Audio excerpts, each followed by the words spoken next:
Hello everyone. நம்ம mostly வந்து brownie cake அந்த மாதிரி தான் பண்ணியிருப்போம். இன்றைக்கி நம்ம என்ன பண்ண போகிறோம்னு பார்த்தீங்கன்னா, ப்ரௌனீஸை யூஸ் பண்ணி ஒரு பாப்சிக்கல்ஸ் தான் பண்ண போகிறோம். மோஸ்ட்லி பாப்சிக்கல்ஸ்லாம் எப்படி பண்ணுவாங்கன்னு பார்த்தீங்கன்னா, கேக்கை யூஸ் பண்ணி தான் வந்து பண்ணுவாங்க. கேக்கு பேஸை ரெடி பண்ணிவிட்டு அது வந்து சாக்லேட் கனாஷ் இல்லைனா உங்களுக்கு என்ன டாப்பிங்ஸ் இல்லைனா என்ன வந்து ஃபில்லிங்ஸ் வேணுமோ அதை போட்டு வந்து சாக்லேட் அந்த பாப்சிக்கல்ஸ் பண்ணுவாங்க. பட் இன்றைக்கி நம்ம வந்து ப்ரௌனீஸை யூஸ் பண்ணி பண்ண போகிறோம். ஆக்சுவலாக கேக் பேஸை போட்டு பண்ணுற கேக் சிக்கல்ஸை விட இந்த ப்ரௌனி போட்டு பண்ணுற கேக் சிக்கல்ஸ் வந்து ரொம்பவே டேஸ்டியாக இருந்துச்சு. நம்ம யூஸ்வலாக ப்ரௌனி பண்ணுவோம்ல, அந்த ப்ரௌனியில் சாக்லேட் கனாஷ் வந்து கொஞ்சமாக போட்டுட்டு நல்லா மிக்ஸ் பண்ணி ஒரு டோ கன்சிஸ்டன்சிக்கு நல்லா மிக்ஸ் பண்ணிவிட்டேன்.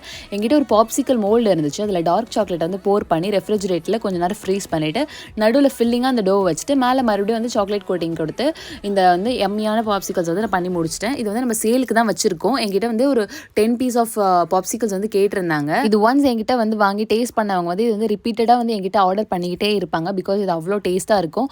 உங்களுக்கும் வேணும்னா மறக்காமல் எனக்கு டிஎம் பண்ணுங்க. ஸோ இதே மாதிரி நெக்ஸ்ட் வீடியோவில் பார்க்கலாம். Follow for more.